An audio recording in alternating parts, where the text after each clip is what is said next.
இரண்டு தவளைகள், ஆங்கிலத்தில் இது ஒரு கதை உண்டு.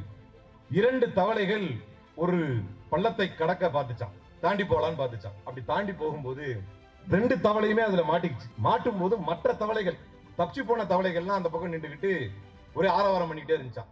ரெண்டு தவளையும் கஷ்டப்படுது.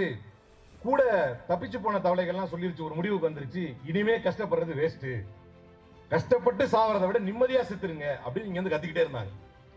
ஒரு தவளை மட்டும் அப்படி கஷ்டப்பட்டு கடைசியில அவங்க கத்துறத காதல வாங்கி அப்படியே உழுந்து செத்துருச்சு. ஆனால் இன்னொரு தவளை எவ்வளவு கத்தினாலும், எவ்வளவு கத்துறாங்க, கூட இருக்கவங்க கத்துறாங்க, வேஸ்ட் பா, நீ வீணா எஃபர்ட் போடாத, அப்படியே செத்துருங்க அப்படின்னு.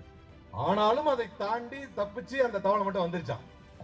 அப்படி தப்பித்து வந்த தவளையை ஆச்சரியத்தோடு எல்லாரும் பார்த்தார்களாம்.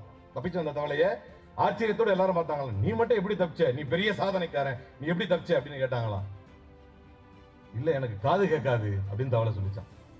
இல்ல எனக்கு காது கேட்காது, நீங்க வராதீங்க வராதீங்கன்னு சொன்னீங்க இல்லையா, அது வந்து வாடா வாடான்னு என்ன கூப்பிட்ட மாதிரி இருந்துச்சு, அதனால நான் உத்வேகம் கொண்டு வந்துட்டேன் அப்படின்னு.